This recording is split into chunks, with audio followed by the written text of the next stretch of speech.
प्रेम कितना भी है, प्रेम के बीच में अगर भेद पड़ गया, रहीमन धागा प्रेम का मत तोड़ो चटकाए, और टूटे से फिर ना जुड़े जुड़े गांठ पड़ जाए। इसलिए है प्रेम जगत में सार और कुछ सार, लेकिन कुछ जानते हैं कि ससुराल में सार है। अरे ससुराल में सार नहीं है, जीवन में प्रेम ही सार है, और इस जीवन में भजन ही सार है, बाकी सब असार है, क्योंकि असार वस्तु मिट जाएंगी। आज देखिए महाराज उग्रसेन की महारानी ने एक गलती कर दी, सूत्र का उल्लंघन किया, और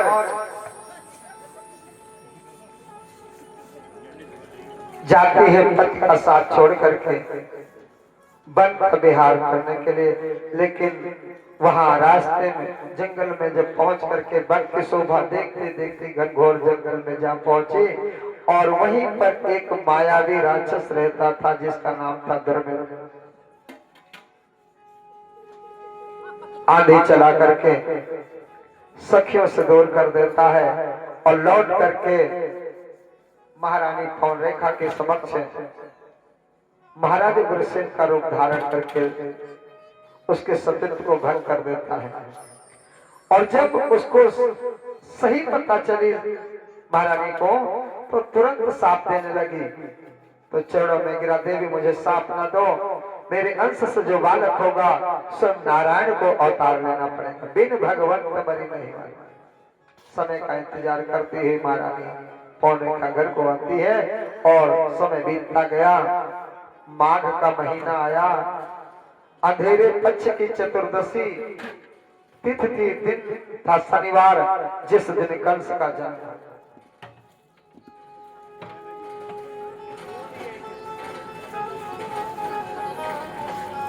और कंस का जिस दिन जन्म हुआ,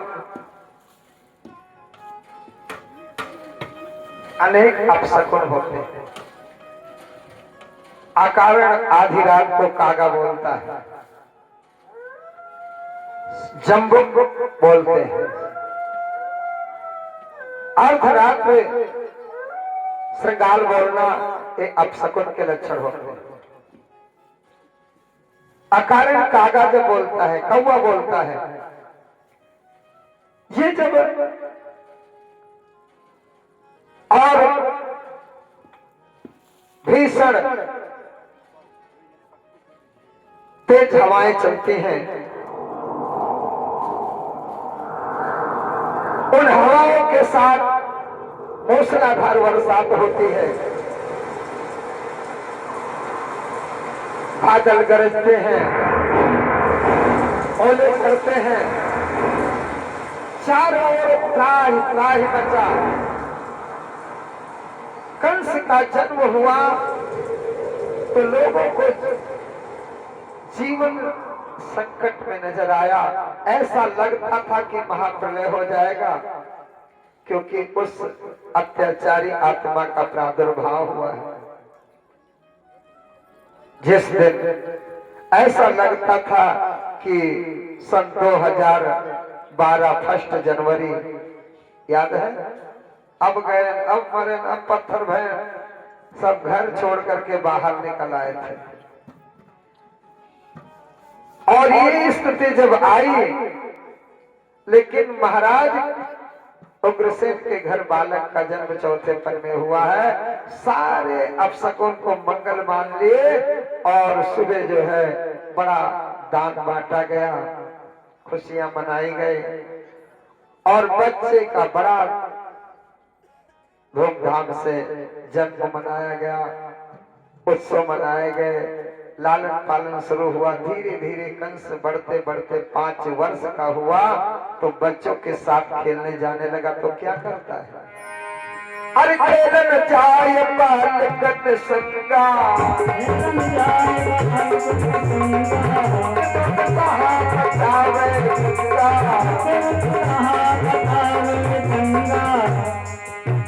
खेलन जात बालकन संगा, तो कहाँ मचावे लंगा।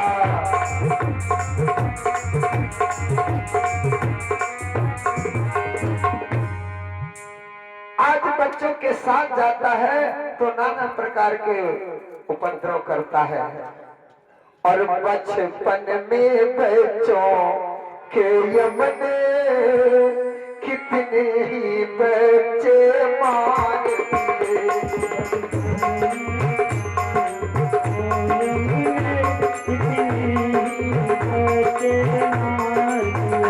कुछ काट नदी में डाल दिए, कुछ औरत घाट उतार दिए, कुछ घाट नदी में डाल दिए, कुछ औरत घाट उतार दिए। गौशालाएं कहीं चल रही थी, मंदिर तो कहीं टूटते थे, मंदिर तो कहीं टूटते थे, मंदिर तो कहीं टूटते थे, मंदिर तो कहीं टूटते थे। पड़ती थी मार ब्राह्मणों पर, पड़ती थी मार ब्राह्मणों पर, ऋषियों के शीश फूटते थे। पड़ती थी मार ब्राह्मणों पर, ऋषियों के शीश फूटते थे।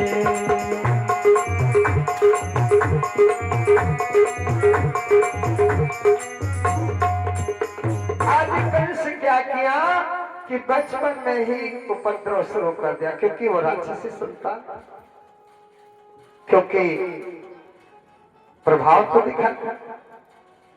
धीरे धीरे बचपन में ही ना जाने यमुना में स्नान करने जाए, खेल खेल में बच्चों के तलवार लेकर के खेलने जाता, सर कलम कर देता। यमुना में स्नान करने जाता, पकड़ के धके डाल दिया। ना जाने कितने बच्चों को यमुना में डुबोच करके मार डाला। जा रहा रास्ते रास्ते गौशाला में आग लगा देता, गौएं जल जाती है, रंभाती है, पूरे गौशालाओं को आग लगा देता है। इस तरह से अत्याचार करने लगा। संत महात्मा भजन करते हैं, पकड़ करके जटाएं उनके लड़ाता है, ब्राह्मणों को पिटाई करता है, मंदिर तोड़ता है, मूर्तियां तोड़ता है, यानी सारे काम उल्टे। और जब प्रजा पर इस तरह से अत्याचार हुए तो आज प्रजा जा करके महाराज उग्रसेन से फरियाद लेकर के पहुंचे। महाराज, अरे बरज क्यों न ले रे पर रे कैया, बरज क्यों न ले रे मर रे कैया, बरज क्यों न ले रे मर रे कैया, बरज क्यों न ले रे पर रे कैया, बरज क्यों न ले रे मर रे कैया।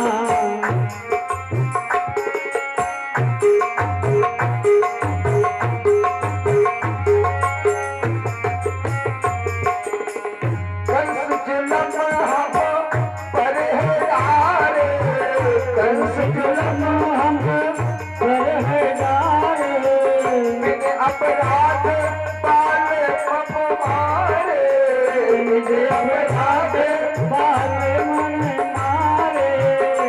अरे जाओ की शरण नैया, हाँ जाओ की शरण नैया, बरज क्यों न ले उम्र नैया, बरज क्यों न ले रे उमर रे कैया, बरज क्यों न ले रे उमर रे कैया। और जब फरियाद लेकर के आती है तो महाराज उग्रसेन कंस को बुलाए और कहा, बेटे देखो ये सब गुहार लेकर गया है और प्रजा हमारे पुत्र के समान है, तुम भी पुत्र हो, तो हमारे और पुत्रों के बीच में ऐसा द्वंद्व मत। और फिर राजा और प्रजा का एक पवित्र संबंध है। जैसे एक सिंह और जंगल, वन और सिंह की तरह बात, निप और प्रजा का नाता है। वन और सिंह की तरह बात, निप और प्रजा का नाता है।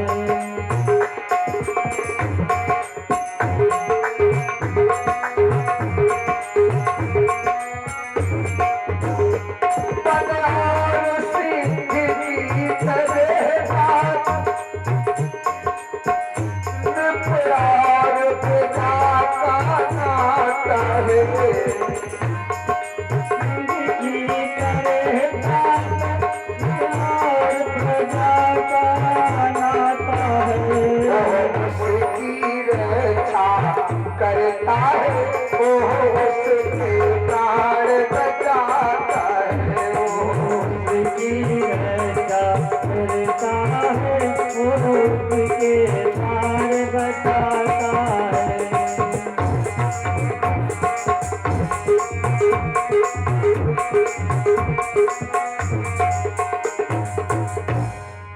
कहा राजा और प्रजा का बेटे एक पवित्र संबंध है, जैसे जंगल और सिंह।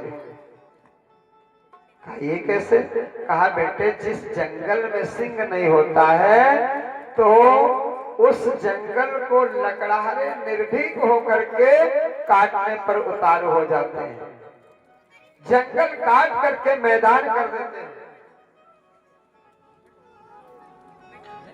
और तो सिंह के द्वारा जंगल की सुरक्षा होती है और जंगल के द्वारा सिंह की व्यवस्था होती है, यानी एक दूसरे के पूरक है। अगर जंगल नहीं होगा तो सिंह कहाँ रहेगा, अगर सिंह नहीं होगा तो जंगल भी नहीं रहेगा। जैसे नाव और लग्गा, नदी में पार जाना है तो लग्गा और नाव दो होते हैं। एक बात बताओ चंद्रेश भैया, नाव को लग्गा उस पार ले जाता है कि लग्गा का नाव ले जाता है?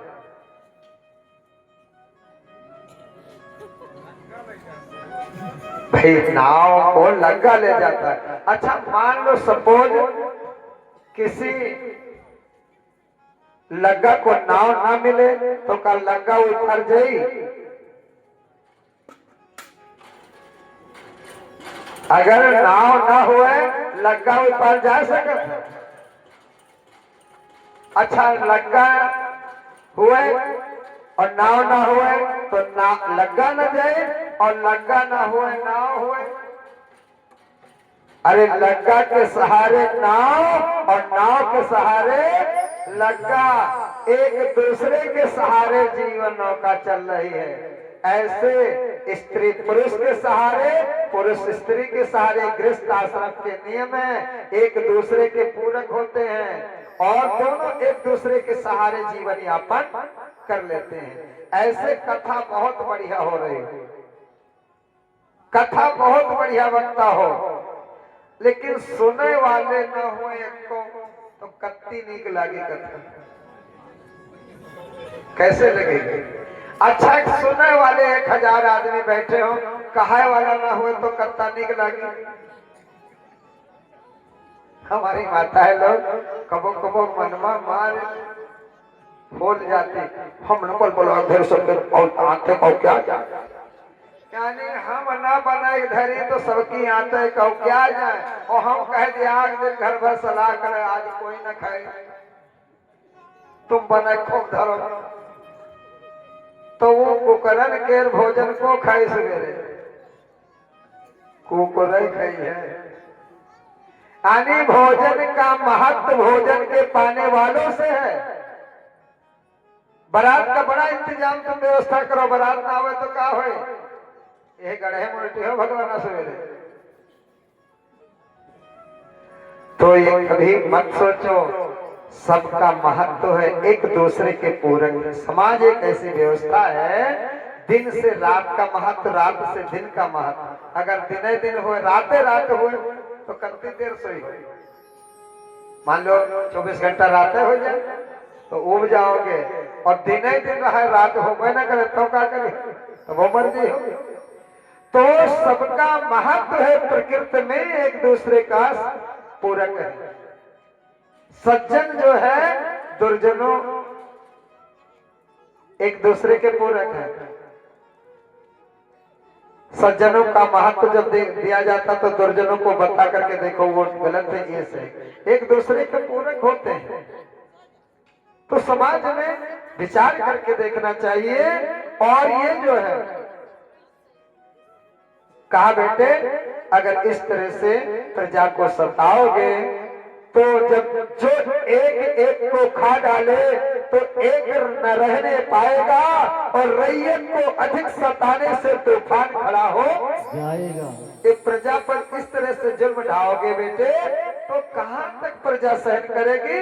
एक न एक दिन इसका उल्लंघन कर देगी, तुम्हारी शासन प्रशासन व्यवस्था भंग हो जाएगी, कोई तुम्हारे अनुशासन में नहीं रहेगा। अकेला राजा प्रजा से ही सब उसकी सुरक्षा व्यवस्था है, प्रजा से ही सैनिक आए हैं। और जिस दिन अत्याचार बढ़ जाएगा तो प्रजा उसी भारत बेटे सुकुमार के ऊपर जिस तरह से टूट पड़ी थी उसी तरह से प्रशासन व्यवस्था भंग हो गई। इसलिए जो है ऐसा मत करो। अब इधर वो 16-17 साल का धीरे धीरे बढ़ते बढ़ते हो गया। एक दिन जब फिर जोर दिया, कहा अगर प्रजा को इस तरह से सताओगे तो प्रजा कहां तक, क्यों नहीं मानते, डांटा जब तो कहा बुद्धे तुम्हारा दिमाग खराब हुआ। इन बचनों से लाल का और बदन पड़ गया लाल, और पकड़ पिता को नीच ने दिया जेल में डाल।